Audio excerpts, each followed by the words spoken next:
Hello, everyone. Today I want to talk about the handwriting of Leticia Stauch. This was on request.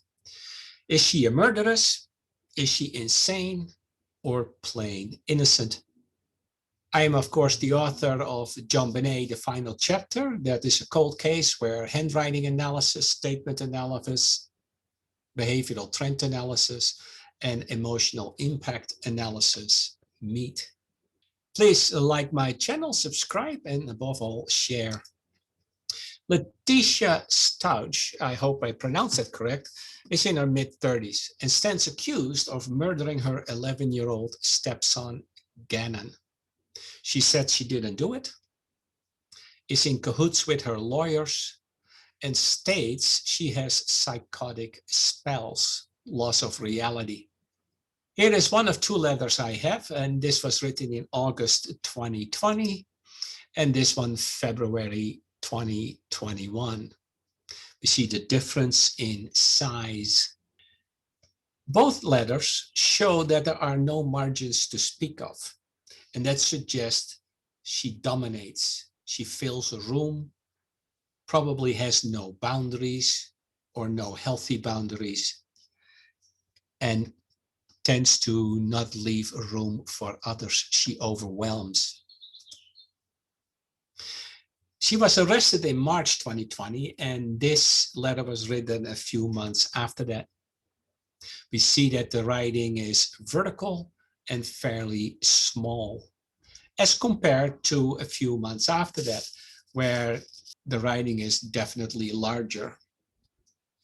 Larger writing tends to be somebody that needs to be noticed. She makes herself bigger, and this might be a consequence of being in jail and having a defensive stance.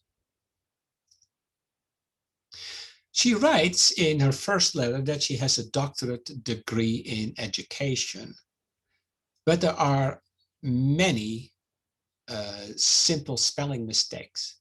The T in doctorate was forgotten and added later, so is the I in bruising. It should have been wrist bleedings because of the word several. Pillar is double L. The I in poison was added and doesn't belong.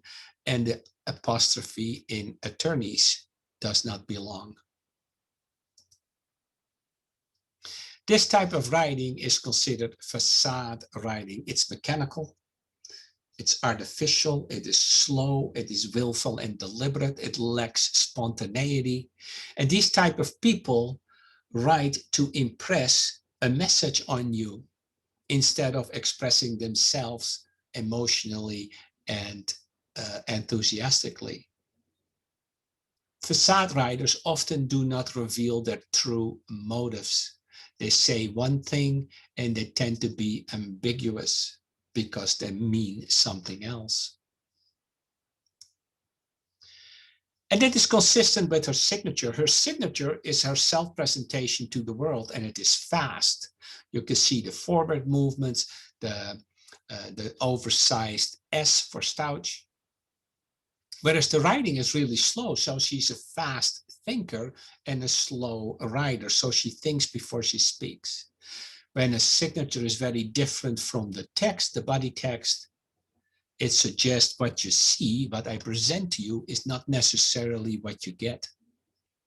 In this writing, we see that the zonal distribution emphasizes the mid-zone. A mid-zone emphasis means there's an emphasis on the daily life, the mundane, the routine, their wants and needs. They want it and they want it now. Therefore, they are prone to impatience. They also have a reduced regard for consequences of choices. Since she's in her 30s, she's emotionally uncomplicated and immature.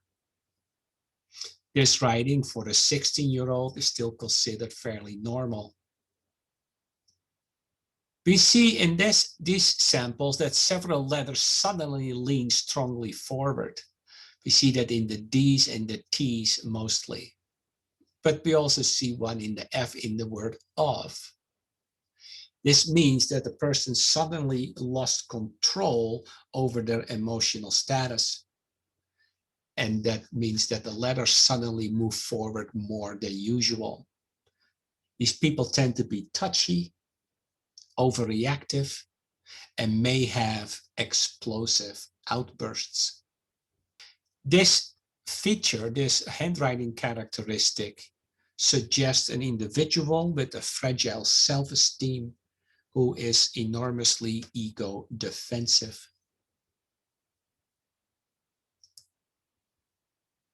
There are several letters that do not come back to the baseline. We see a lot of them in the letter M, but we also see that in other letters. Again, the word off, you see that the F does not come back to the baseline. And that suggests that the thought pattern is not integrated with reality. So a loss of reality, according to handwriting principles, is a possibility for Leticia Stauch. And that is what she repeatedly says. People take advantage of me being delusional in jail. I was allowed to medically resign due to ongoing reality breaks, and I had bouts of insanity.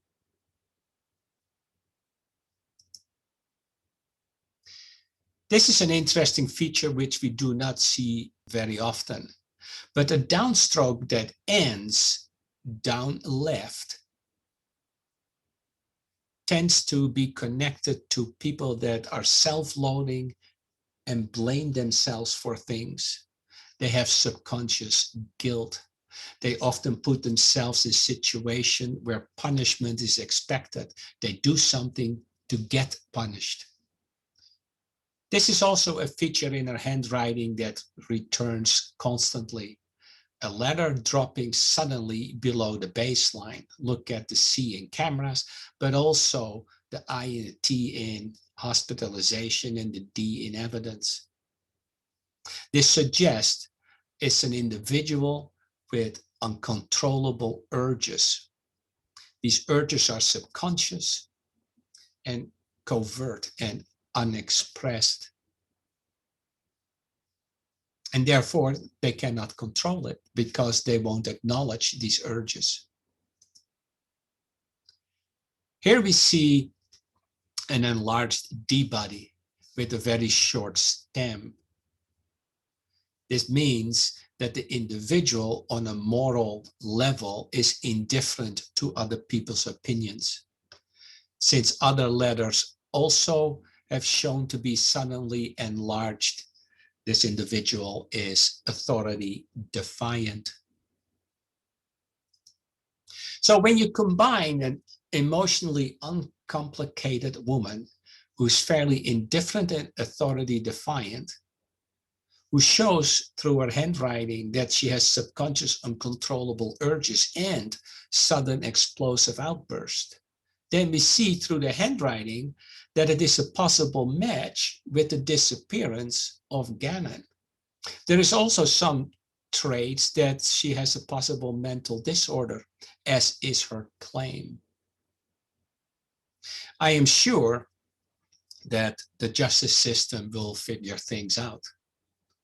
Of course, this type of handwriting we often see in adults that had a very complicated, abusive childhood. I'll leave it at this, folks. I hope you enjoyed this analysis.